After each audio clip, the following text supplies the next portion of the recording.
सबगोटा के नमस्कार। हम रीता झा आइ एकटा भगवती के चरण दैत भगवती के गीत गाबि रहल छी। सुनी अपने लोकनि।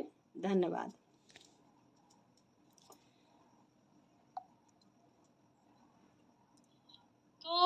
पद कमल सदत हम पूजब, कैलाछि मन अभिलाष। तू पद कमल सदत हम पूजब, कैलाछि मन अभिलाष।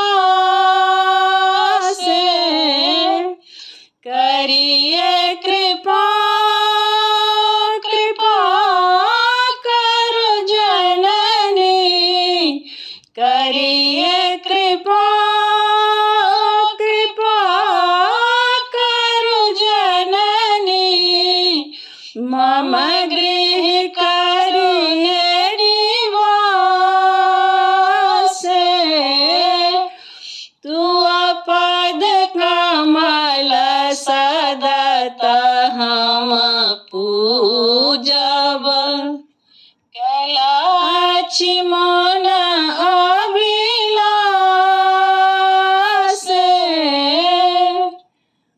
हम अति विकल विषय मैं पड़ल हूँ, हम अति विकल विषय मैं पड़ल हूँ।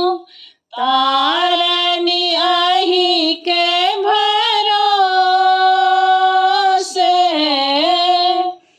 तू पद कमल सदत हम पूजब, कैलाछि मन अभिलाष।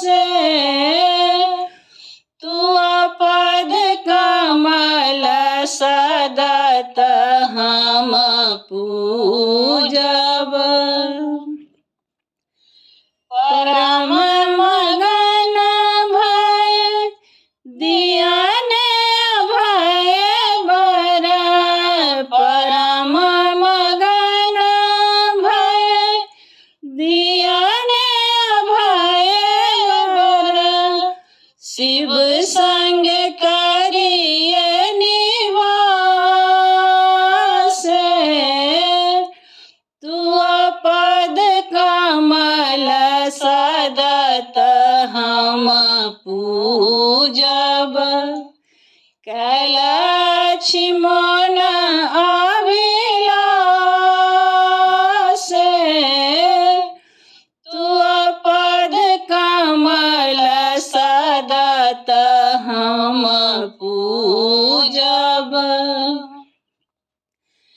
दुर्गा पुत्र अहिक थिक जननी, दुर्गा पुत्र अहिक थिक जननी।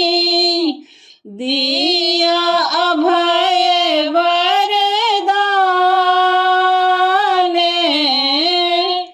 तू पद कमल सदत हम पूजब, कैलाछि मन अभिलाष। तू पद कमल सदत हम पूजब, कैलाछि मन